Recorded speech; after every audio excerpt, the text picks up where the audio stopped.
Hello my champions, कैसे हैं बच्चे? आई होप आप लोग, आई होप कि सब कुछ अच्छा होगा। तो बच्चों, सबसे पहले तो यूनिक पब्लिकेशन के इस ऑनलाइन प्लेटफॉर्म पे आपका स्वागत करते हैं। बच्चों, अगर आप बिहार डीएलएड प्रवेश परीक्षा की तैयारी कर रहे हैं, उस एग्जाम के प्रीवियस ईयर क्वेश्चन को आपको जरूर सॉल्व करना चाहिए।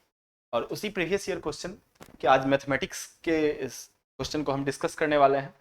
तो पहले तो ये बात जान लीजिए कि हमको प्रीवियस ईयर क्वेश्चन क्यों डिस्कस करना चाहिए, क्यों सॉल्व करना चाहिए। जब हम किसी भी एग्जाम की तैयारी करने के लिए जाते हैं तो हमको पहले तो पता होना चाहिए कि उस एग्जाम में किस लेवल का क्वेश्चन पूछा जाता है। अगर हम बिना प्रीवियस ईयर सॉल्व किए एग्जाम में डायरेक्ट अपियर हो जाए, हमको पहले से पता ही नहीं रहेगा कि एग्जाम का क्या लेवल होता है, किस टाइप का क्वेश्चन पूछा जाता है, तो फिर हम एग्जाम अच्छे से परफॉर्म नहीं कर पाएंगे। ठीक, इसलिए एग्जाम में हम बेहतर परफॉर्म कर सके, इसलिए हमको प्रीवियस ईयर क्वेश्चन को जरूर सॉल्व करना चाहिए। इससे आपको क्वेश्चन का ओवरऑल आइडिया आ जाता है, किस चैप्टर से कहाँ से कैसा क्वेश्चन पूछा जाता है।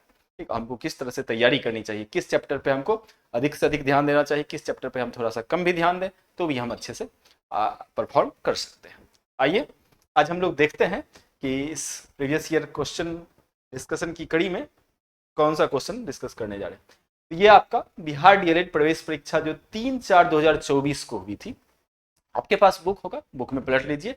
ये 3/4/2024 को होने वाली जो परीक्षा है, उसी में हम मैथमेटिक्स के क्वेश्चन को डिस्कस करने वाले हैं। उसमें आपको मैथमेटिक्स का क्वेश्चन मिलेगा कहाँ? 26 नंबर से।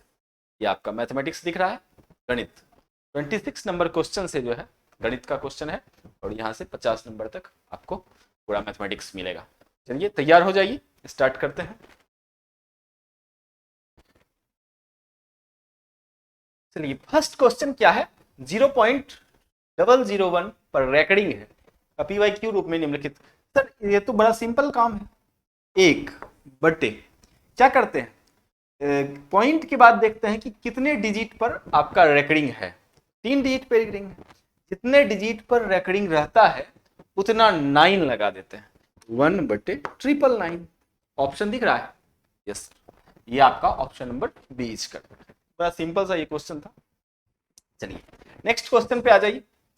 परिमेय संख्या, इसका दशमलव प्रसार दशमलव के कितने स्थानों के बाद रुक जाएगा? ध्यान देना बच्चा, 43/2⁴ इंटू 5 स्क्वायर कितने स्थानों के बाद रुक जाएगा? ये पता करने के लिए आपको क्या करना पड़ता है जानते हो? आपका जो डेनोमिनेटर है ना, उसको 10 का पावर बनाना पड़ता है। 10 का पावर कैसे बनेगा सर? 2⁴ है। अगर हम 5 का स्क्वायर ऊपर से भी ऊपर ही मल्टीप्लाई कर दे, 5 का स्क्वायर नीचे ही मल्टीप्लाई कर दे, अब 2⁴ इंटू 5⁴ हो गया, 2 पंचे 10⁴ हो गया।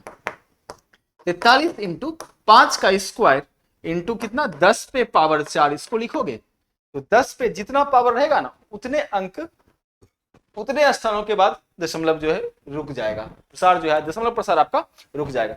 10⁴ है, यानी 4 स्थान के बाद जो है आपका दशमलव प्रसार क्या हो जाएगा? रुक जाएगा। चलिए option number C is correct. चलिए नेक्स्ट क्वेश्चन, 1440 में 2 का अधिकतम घात क्या करना है बच्चा? 1440 का प्राइम फैक्टराइजेशन करो। 1440 का प्राइम फैक्टराइजेशन करेंगे सर, 2 से यहाँ कितना 7 बार में, फिर 0, यहाँ 2 से कितना 360 हो जाएगा, 2 से आपका 180 हो जाएगा, 2 से 90 हो जाएगा, फिर 2 से 45 हो जाएगा।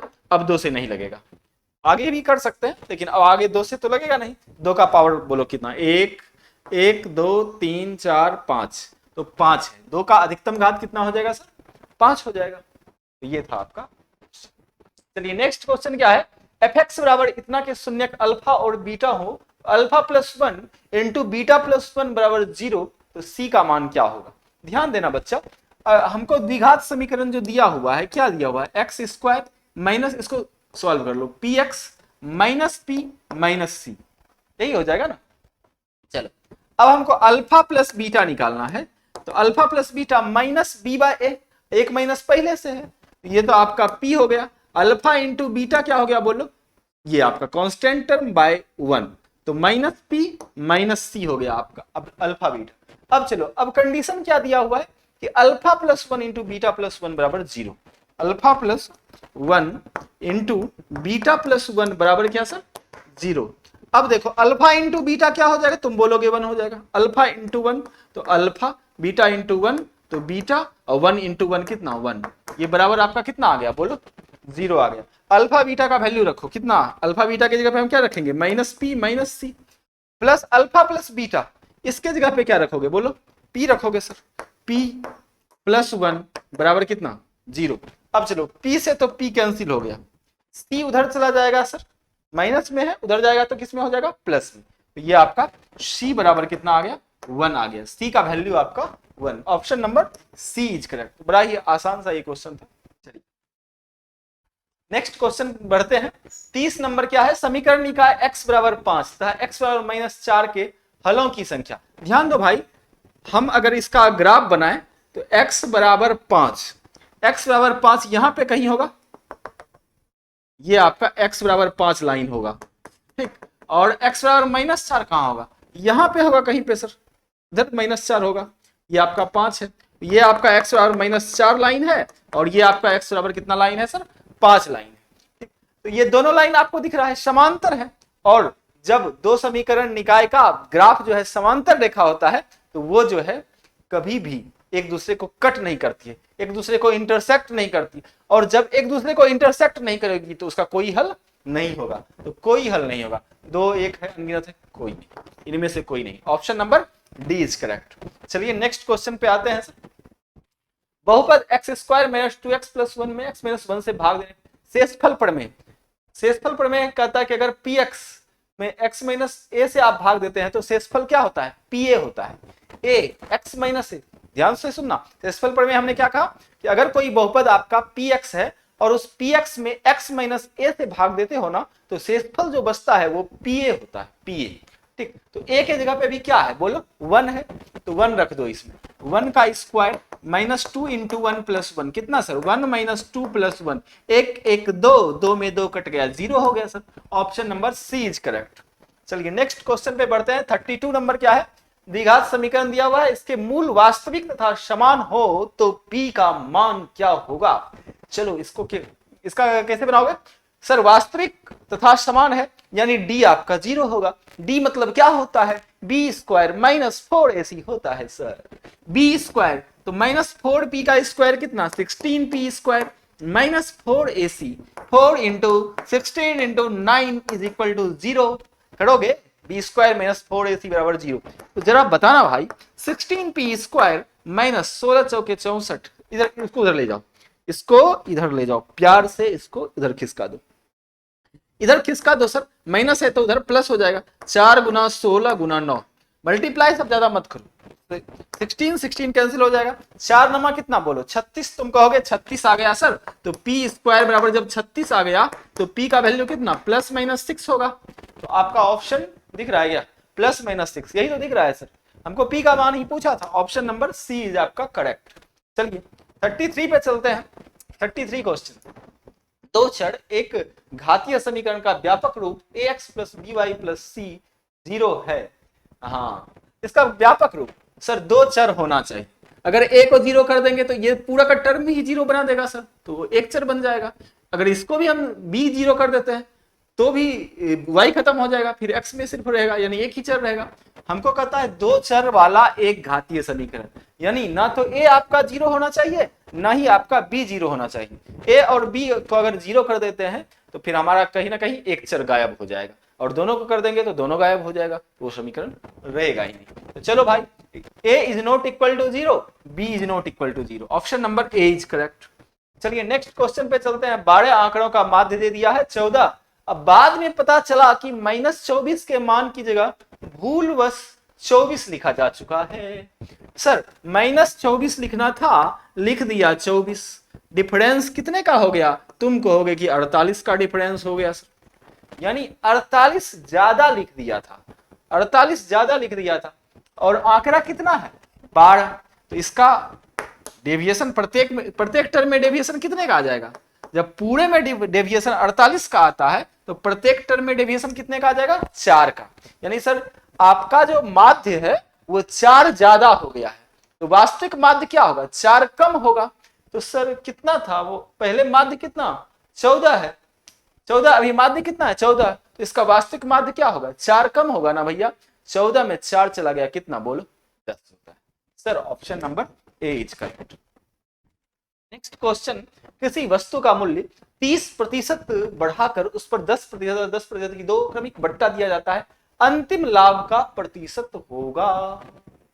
ध्यान देना भैया, ये आपका किसी वस्तु का मूल्य है, अगर हम इसको 100 बोले और इस पे तो वस्तु का मूल्य 30% बढ़ा के, सीपी आपका 100 था, बढ़ा करके रखा है, यानी एमपी हो गया आपका 130, 10% तथा 10% की दो क्रमिक बट्टा दिया जाता है। ए भाई, इसका सक्सेसिव रेट निकालो तो 10 + 10 - 10 गुना 10 बटे 100, ये आपका 20 में 1 चला गया, क्या होता है? 19 होता है। तुम क्या बोलोगे? 19 होता है। यानी सर 19% का बट्टा दिया गया है, छूट दिया गया है, डिस्काउंट दिया गया है बच्चा। तो 19% का डिस्काउंट देगा तो कितना परसेंट हमको जमा करना पड़ेगा बोलो? 100 में 19 का डिस्काउंट दे देंगे तो कितना? तुम बोलोगे 81 देना पड़ेगा ना। तो चलो 130 का 81% निकाल लो, कितना देना पड़ रहा है पता चल जाएगा तुमको। सर 0 का 0 कैंसिल हो जाएगा, 13 एकम 13, 13 8 74 से 104 1 5, 153 1053 बटे 10, एक अंक के बाद डेसिमल लगा दो, 105.3। आपका कॉस्ट प्राइस 100 है और सेलिंग प्राइस 105.3 है। क्रय मूल्य 100, विक्रय मूल्य 105.3। तो बोलो कितना ज्यादा? तुम कहोगे 5.3 ज्यादा। तो लाभ कितने का हुआ? 5.3% का हुआ। चलो अब बढ़े आगे, बढ़ जाओ सर। और बहुत अच्छा सवाल है, इस सवाल को अच्छे से समझना भैया, पहली बार में इसको स्किप करने का, ठीक? जब पूरा बन जाए, समय बचे, तब इसको बनाने का, ठीक? थोड़ा सा टेढ़ा सवाल जरूर है, लेकिन बहुत मुश्किल भी नहीं कि ऐसा नहीं कि होगा ही नहीं, होगा। एकदम स्थिर से समझना, अच्छे से समझना। क्या बोला है क्वेश्चन को अच्छे से पहले ध्यान से पढ़ो। कंप्यूटर 34,000 रुपया नकद और 20,000 रुपया तत्काल भुगतान एवं 5 समान किस्तों में उपलब्ध है। यदि किस्त योजना में लिया जाने वाला ब्याज 30% वार्षिक हो तो प्रत्येक किस्त की राशि क्या होगी? जरा बोलो, हमको कंप्यूटर मिल कितना में रहा है? तुम बोलोगे 34,000 रुपया में मिल रहा है। 20,000 रुपये का डाउन पेमेंट कर दिया भाई साहब। अगर 34,000 में से 20,000 का हम डाउन पेमेंट कर दे तो अब और कितना देना है? 14,000 देना है। 34,000 में 20,000 घटा दिए तो हमको 14,000 देना पड़ेगा भाई साहब। 14,000 तुरंत नहीं दोगे, 14,000 को किस्त में दोगे ना, तो उतना तो तुरंत नहीं दोगे, तो जितने दिन बाद दोगे उस समय में, उस समय का जो ब्याज होगा वो भी तो जमा करना पड़ेगा। तो कितना ब्याज हो जाएगा? 14,000 प्लस 14,000, इसका ब्याज कितना? 30% वार्षिक है। 30 बटे 100 गुना, अच्छा कितने महीने में देना है इसको? 5 महीने में देना है ना, 5 मासिक किस्तों में चुका देना है। तो 5 महीने का ब्याज तो लगेगा ना भैया। तो 5 महीने का ब्याज लगेगा सर। तो 5 महीना है और रेट आपका वार्षिक दिया हुआ था, तो इस महीने को वर्ष बनाने के लिए 12 से भाग दे दोगे। अब बोलो कैंसिल आउट हो रहा है? हाँ सर, 00 से 00 आपका कैंसिल आउट हो जा रहा है। और कुछ कैंसिल होगा? तुम कहोगे यस सर। कितना क्या कैंसिल हो जाएगा? 4 तिया 12 और यहां से 4 तिया 12, 2 4 पंचे 20। और कैंसिल हो रहा है? यस सर, 3 से 10 बार में, 10 पचे 50, 35 पचे 175, 1750। 14,000 प्लस 1750 आ गया, तो ये आपका कितना हो गया बोलो? 14,000, तो 15,750 रुपया इसको जमा करना होगा सर। 15,750 रुपया देना होगा। चलो अब हम किस्त की बात करते हैं। देखो किस्त वाला सवाल, ये एसआई का किस्त है, ये थोड़ा सा टेढ़ा होता है, लेकिन अगर एक बार तुमने समझ लिया ना, तो फिर आपको कभी भी ऐसा क्वेश्चन पूछ दे तो आप कभी घबराएंगे नहीं, आप जरूर बना करके आएंगे। चलिए सर 5 किस्त है, हम एक किस्त को क्या करते हैं ना, यहाँ 100 मान लेते हैं। 100 100 100 100 और 100, 1 2 3 4 5 किस्त। टोटल कितना किस्त का वैल्यू कितना हो गया? 500। 500 हो गया सर। अब फिर इस 100 पे ब्याज भी लगे, इसमें से 5 किस्त है ना, ठीक? एक जो है इसमें 5 किस्त है, तो किसी एक पर जो है ब्याज नहीं लगेगा, इस पे ब्याज नहीं लगेगा, बाकी सब पे लगेगा।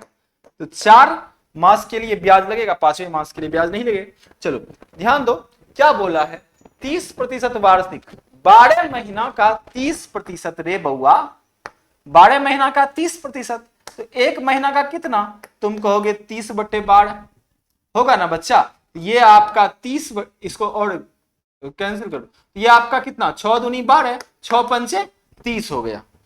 तो 6 दूनी 12, 6 पंचे 30, तो ये आपका 5/2 हो गया। प्लस फिर इसमें एक महीने का लगा, तो फिर इसमें 2 महीने का लगेगा, तो 5/2 गुना 2 कर देंगे तो 10/2 हो जाएगा। फिर 5 तिया 15/2 हो जाएगा, फिर 5 चौके 20/2 हो जाएगा। ठीक, ध्यान देना। अब चलो इतना जो है ये ब्याज हो गया, चार किस्त का ब्याज लगेगा, एक किस्त का भी, क्योंकि एक किस्त तो तुरंत दे दिया है ना इसलिए। चलिए तो 20 10 30, अब 15 5 20, 30 20 50, अब 50/2, बोलो ये कितना 500 प्लस 25 हो गया, यानी सर 525। अगर हमने एक सिचुएशन क्रिएट किया, उस सिचुएशन के अकॉर्डिंग हमको 525 देना होता, लेकिन एक्चुअल में कितना देना है, 15,750 देना है सर।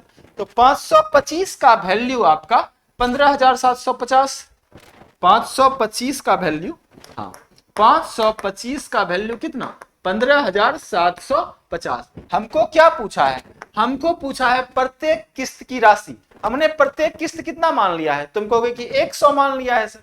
तो 525 का वैल्यू इतना, तो 100 का वैल्यू कितना बोलो, तुम कहोगे 15,750 बटे 525 करेंगे, 100 से मल्टीप्लाई करेंगे, तो 5 तिया, ये तिया 3 बार में, यहाँ 0, 30 गुना 100 कितना आ गया बोलो, 3000 आ गया सर। यानी प्रत्येक किस्त की राशि जो होगी वो कितनी होगी, 3000 रुपये होगी। प्रत्येक किस्त की राशि 3000 रुपये। चलो ये आपका option number D is correct. इस क्वेश्चन को आप एक बार और पीछे करके देख लीजिएगा, काफी अच्छे से समझ में आ जाएगा। चलिए नेक्स्ट क्वेश्चन, y का वह मान डैश है जिसके लिए p और q के बीच की दूरी 10 मात्रक है। भाई साहब p दिया हुआ है कितना, p है 2 - 3 और q है आपका 10, y। चलो अब pq बोलो, pq निकालो, 10 में 2 गया 8, 8 का स्क्वायर कितना 64, y प्लस 3 का होल स्क्वायर, और इसका बोलो कितना दिया हुआ है 10 मात्रक दिया है। अब यहाँ रूट हटा दिए हैं यानी स्क्वायर कर दिए हैं, तो 10 का स्क्वायर कितना बोलो, तुम कहोगे 100, 64 उधर चला जाएगा सर, 64 उधर चला जाएगा, तो ये आपका 100 में 64 घटेगा 36 हो जाएगा। बोलो y प्लस 3 बराबर कितना हो गया, तुम कहोगे कि सर +-6 हो गया। अब एक बार पॉजिटिव साइन लेंगे, एक बार निगेटिव साइन लेंगे, तो जब तुम एक बार पॉजिटिव साइन लोगे तो 6 और 3 उधर जाके घटेगा ना, 6 - 3 कितना सर 3, -6 - 3 कितना 9, -9, तो y का वैल्यू 3 भी होगा और -9 भी होगा, 3 भी होगा और -9 कहाँ है, 3 भी होगा, हाँ ये आपका y का वह मान डैश है, हाँ 3 भी होगा और -3 और -9, एक तो यही दिख रहा है, ये तो नहीं है, ये -3, अच्छा हाँ, तो ये आपका option number C is correct. चलिए क्वेश्चन नंबर 38 पे चला जाए। बिंदुओं ए बी एवं सी एक त्रिभुज के शीर्ष बिंदु है, यह त्रिभुज क्या है, ध्यान दो बच्चा, ए बी निकाल लो, ए बी निकाल लो, ए बी साइड निकाल लो, 6 में 3 गया 3 का स्क्वायर 9, 0 में -5 चला गया 5 का स्क्वायर 25, ये आपका कितना आ गया बोलो, √34 आ गया सर जी। BC बराबर कितना बोलो, BC आपका कितना हो जाएगा, -5 -3 -8 का स्क्वायर तो 64 और 3 - 1 2 का स्क्वायर तो 4, ये आपका √68 आ गया। चलिए CD नहीं सॉरी CD नहीं क्या CA, तो ये आपका CA आ गया, CA कितना बोलो, CA निकालो 0 में 3 गया -3 का स्क्वायर 9, 6 में 1 चला गया 5 का स्क्वायर 25, ये आपका कितना बोलो √34 आ गया सर। ABBC CA आपका आ गया। चलिए यह त्रिभुज है, कौन सा त्रिभुज है सर, 2 भुजा बराबर है, समद्विबाहु त्रिभुज है, option number A is correct. चलिए क्वेश्चन नंबर 39 पे चलते हैं। निम्नलिखित में से किसे प्रमाण की आवश्यकता होती है। तुम लोग 10th क्लास में 9th क्लास में खूब प्रमेय को साबित किए हो, उसके लिए प्रमाण लिखते होगे ना, ठीक। हमको जो साबित करना है उसके बाद प्रमाण देना पड़ता था, यानी प्रमेय को साबित करना पड़ता है। अभिगृहित जो होता है वो सेल्फ प्रूवन स्टेटमेंट होता है, उसके लिए किसी प्रमाण की आवश्यकता नहीं होती है, यानी सिर्फ प्रमेय को ही प्रमाण की आवश्यकता होती है। Option number B is correct. 40 number क्या है सर? यदि दी गई आकृति में एबी वृत्त की जीवा है और एओसी इसका व्यास इस प्रकार, अच्छा ये फिगर तो दिया हुआ है तुमको, एओसी इसका क्या है? व्यास है, एओसी उसका व्यास है, एबी वृत्त की जीवा है, एबी ये जीवा है सर। एंगल एसीबी 50 डिग्री, यदि एटी बिंदु ए पर वृत्त की स्पर्श रेखा है तो एंगल बीएटी, ये आपका बीएटी ये पूछ रहा है ना, ध्यान दो बच्चा, ये आपका 50 डिग्री है और ये क्या है? तुम कहोगे अर्धवृत्त में बना कौन समकोण होता है? तो 90 में 50 गया, ये कितना 40, और ये पूरा तो 90 है सर, जब ये इतना 40 हो गया तो ये कितना बच गया 50, तो 50 degree. Option number C is correct. चलिए 41 पे चला जाए। यदि किसी त्रिभुज की एक भुजा बढ़ाई जाए तो बहिष्कोण अभिमुख अंतःकोणों के क्या होता है? बहिष्कोण प्रमेय हम लोग पढ़े हुए हैं। यदि किसी त्रिभुज में एक भुजा बढ़ाई जाए तो बहिष्कोण जो होता है ना सर, वह अपने अंतः अभिमुख कोणों के योग के क्या होता है? बराबर होता है। एकदम पूरा रटाया गया होगा आपको 10th क्लास में, काफी अच्छा लगा होगा। तो बहिष्कोण जो होता है अपने अंतः अभिमुख कोणों के योग के क्या होता है? बराबर होता है। योग योग योग। चलिए ऑप्शन नंबर सी। तुम जरा बताओगे कि योग दिवस कब मनाया जाता है? योग से याद आया। चलिए लंबाई L और चौड़ाई B वाले समांतर चतुर्भुज का क्षेत्रफल। सर समांतर चतुर्भुज जिसमें लंबाई और चौड़ाई की बात कर दी ना, वो समांतर चतुर्भुज नहीं रहा, वो क्या हो गया? आयत हो गया। और आयत का क्षेत्रफल तो हर किसी को पता है, लंबाई गुना चौड़ाई। Option number C is correct.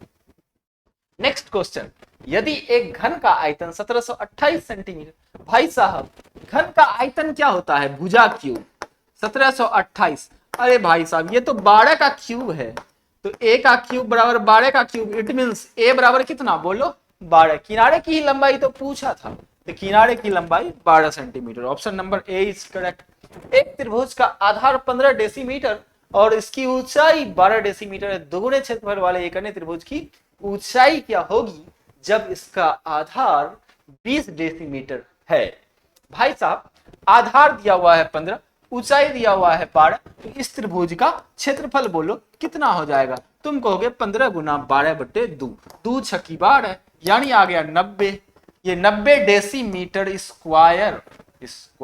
ये तो सर क्षेत्रफल आ गया ना, पहले त्रिभुज का क्षेत्रफल। एक अन्य त्रिभुज की ऊंचाई क्या होगी जब उसका आधार 20 डेसीमीटर है? सर यही क्षेत्रफल वाला, क्षेत्रफल यही रहेगा, लेकिन ऊंचाई, हाँ आधार दे दिया हुआ है 20, ऊंचाई नहीं दी हुई है, तो क्षेत्रफल क्या होता है? आधार गुना ऊंचाई का हाफ होता है, आधा होता है। तो चलो 2 से 10 बार में कट जाएगा सर, 10 से 9 बार में कट जाएगा, इट मींस h बराबर कितना आ गया? 9 डेसीमीटर आ गया, 9 decimetre. Option number A is correct. चलिए नेक्स्ट क्वेश्चन आपका आ गया बहुलक। सर किसी भी डेटा में जो टर्म सबसे अधिक बार आता है उसी को क्या कहते हैं? बहुलक कहते हैं, उसी को बहुलक कहते हैं। तो बहुलक कहाँ, कौन सा सबसे अधिक बार आ रहा है? सर 7 कितनी बार आ रहा है? 2 ही बार आ रहा है सर। 8 भी 2 ही बार, 9 3 बार आ रहा है, बाकी 3 5 4 तो एक बार ही, यानी 9 हो गया। इसका बहुलक आपका कितना हो गया? 9, 45 का शी। नेक्स्ट क्वेश्चन, से कम त्वरण, ये परिभाषा वाला सवाल पूछ दिया। से कम त्वरण और से अधिक त्वरण के कटान बिंदु का भुज जो होता है ना सर, वो माध्यिका कहलाता है। चलिए नेक्स्ट क्वेश्चन पे चलते हैं। यदि प्रथम n विषम प्राकृत संख्या का माध्य n²/81, कान खोल करके सुन लो भैया और ध्यान से सुनना। प्रथम n प्राकृत विषम संख्याओं का औसत या माध्य या एवरेज कुछ भी बोले, ठीक, हमेशा ध्यान रखना है वो n ही होता है। प्रथम n प्राकृत, जैसे बोल दिया प्रथम 10 प्राकृत संख्याओं का माध्य क्या होगा? विषम बोल। प्रथम 10 प्राकृत विषम संख्याओं का औसत कितना होगा? 10। तो आज से याद रखना है प्रथम n प्राकृत विषम संख्याओं का औसत या प्रथम n विषम प्राकृत संख्याओं का औसत क्या होता है, n ही होता है। तो 10 का 10 ही होगा, 20 का 20 ही होगा। तो बोला है n विषम प्राकृत संख्या का माध्य, n ही होगा ना सर, लेकिन ये दिया क्या है कि n स्क्वायर बटे 81 दिया हुआ है, यानी n स्क्वायर बटे 81 बराबर हम क्या कर देंगे, n कर देंगे। तो चलो n से n कैंसिल हो जाएगा और ये 81 और ये 81 उधर चला जाएगा सर। तो ये आपका n बराबर कितना बोल लो, 81 आ गया सर, n बराबर 81। चलो भाई option number B is correct. चलिए नेक्स्ट क्वेश्चन पे चला जाए क्या। 5 cos थीटा प्लस 12, ये क्वेश्चन को का आपके बुक में जो आंसर है उसको थोड़ा सही करना, ठीक। 5 cos थीटा प्लस 12 है ना, इसका न्यूनतम मान भाई साहब cos थीटा का वैल्यू -1 से बड़ा या बराबर 1 से छोटा या बराबर होता है, यानी cos थीटा का न्यूनतम मान -1 होता है। क्या होता है, -1। जरा बोलो तो cos, इसका न्यूनतम मान ही नहीं निकालना है सर, तो न्यूनतम मान cos थीटा का -1, तो 5 गुना -1 प्लस 12 -5 प्लस 12 बोलो कितना हो जाएगा, 12 में 5 चला गया 7 हो जाएगा। Option number C is correct. आप अपने बुक में भी इसको सही कर लीजिएगा, ऑप्शन नंबर सी होगा। नेक्स्ट क्वेश्चन पे चला जाए sir 49, cosec square 90 minus theta. Sir cosec 90 minus theta sec theta होता है, ये तो आपका आप गया sec square theta minus tan square theta. 1 का हम 3 फॉर्मूला पढ़े हुए हैं, उसमें से एक फॉर्मूला यही तो है, sec स्क्वायर में theta minus tan square theta बराबर क्या होता है बच्चा, 1 होता है sir, 1 option number B is correct. चलिए नेक्स्ट क्वेश्चन पे चला जाए सर। tan थीटा इतना 3/4, तो इसका वैल्यू बताना है। 4 sin theta minus cos theta, एक काम करो sir 4 sin theta minus cos theta है क्या, इसमें डिवाइड कर दो, किससे, cos थीटा से। काहे सर sin थीटा से काहे डिवाइड नहीं किया, क्योंकि हमको डायरेक्ट tan थीटा का वैल्यू दिया हुआ है, तो cos से डिवाइड करेंगे तो sin बाय cos tan बन जाएगा। चलो 4 sin theta plus cos theta by sir cos theta हो गया। अब ये कितना, sin बाई cos कितना होता है सर, 4 tan थीटा हो जाता है, 4 tan थीटा -1, नीचे क्या हो जाएगा sin बाई cos tan, इधर cos से cos में भाग लेगा तो 1, 4 tan थीटा प्लस 1। अब रख दो, अब वैल्यू रख दो तुम, 4 इंटू tan थीटा कितना बोलो, तुम कहोगे 3/4 -1, 4 इंटू 3/4 प्लस 1, 4 से 4 कैंसिल हो गया, 4 से 4 कैंसिल हो गया, 3 में 1 गया 2, 3 में 1 जो आ गया 4, 2 से 2 बार में कट भी गया, 1/2 आंसर आ गया। कितना sir, option number C is correct. तो बड़ा आसान क्वेश्चन है डीएलएड का ये, ठीक, 1/2। चलिए नेक्स्ट, खत्म हो गया ये तो ये सेट 50 क्वेश्चन 26 से लेकर के 50 तक था, हमने सारा क्वेश्चन एक साथ कर दिया। आई होप कि आपको ये सारा क्वेश्चन काफी अच्छे से समझ में आया होगा। आज का सेट बहुत ही मजेदार सेट था, बहुत अच्छा सेट था। तो प्लीज एक बात हम आपको कहेंगे कि गुरु दक्षिणा जरूर देकर के जाइए, यानी वीडियो को लाइक जरूर करिएगा, कमेंट में जरूर बताइएगा आपको कैसा लगा, आप कहाँ से देख रहे हैं, ठीक। और अगर आपको अच्छा लगता है तो अपने दोस्तों के साथ शेयर जरूर करिएगा। फिलहाल इतना ही, फिर मिलते हैं नेक्स्ट वीडियो में।